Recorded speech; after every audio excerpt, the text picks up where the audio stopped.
Fibre net ని మళ్లీ గాడిలో పెట్టి కేబుల్ ఆపరేటర్లను ఆదుకోవాలని ముఖ్యమంత్రి చంద్రబాబుకు కేబుల్ ఆపరేటర్ల జేఏసీ జాయింట్ యాక్షన్ కమిటీ సభ్యులు తెలియజేశారు. ఇంటింటికి ఇంటర్నెట్, కేబుల్ టీవీ ప్రసారాలను తక్కువకే అందించాలనే ఆలోచనతో 2017లో అప్పటి ముఖ్యమంత్రి చంద్రబాబు ఏపీ ఫైబర్ నెట్ ను ప్రారంభించారు. అప్పట్లో రాష్ట్ర వ్యాప్తంగా 9,50,000 కనెక్షన్స్ ఇచ్చారు.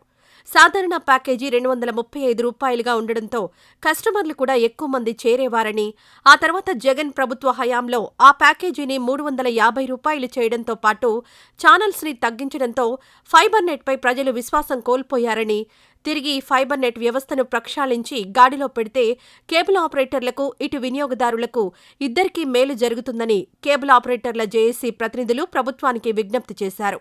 ఓఎల్టీలు కానీ, సబ్స్టేషన్లో పెట్టిన యూపీఎస్లు కానీ, అప్పట్లో చేసే వైరింగ్ కానీ పూర్తిగా నాశనం అయిపోయింది. దాన్ని వెంటనే పునరుద్ధరించి నూతన బాక్సులు ప్రొవైడ్ చేసి ఏపీఎస్ఎఫ్ఎల్ సంస్థని ఈ రాష్ట్రంలో అత్యంత స్థాయికి తీసుకెళ్లాలని చెప్పి, కోవిడ్ నేపథ్యంలో ఈ నెట్వర్క్ చాలా ప్రజలకి హోమ్ వర్క్ చేయడానికి ఉపయోగపడింది కాబట్టి ఆ విషయాలు కూడా చంద్రబాబు గారి దృష్టికి తీసుకెళ్లబోతున్నాం. అలాగే కేబుల్ రంగానికి విద్యుత్ పోల్ ట్యాక్స్ జీవో నెంబర్ 15ను విడుదల చేశారు.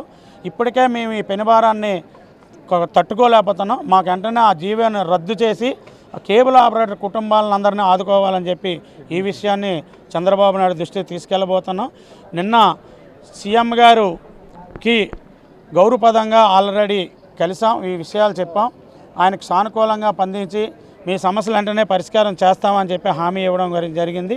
ఈ వీడియో నచ్చితే లైక్ చేయండి. అలాగే మా ఛానల్ ని ఫస్ట్ టైం కనుక చూస్తున్నట్టయితే ఇప్పుడే సబ్స్క్రైబ్ చేసుకుని పక్కనే ఉన్న గంట సింబల్ ని యాక్టివేట్ చేసుకోండి. అప్పుడే మేము పెట్టే ప్రతి వీడియో మీకు నోటిఫికేషన్ గా వస్తుంది. అలాగే ఈ వీడియో పూర్తిగా చూసినందుకు ధన్యవాదాలు.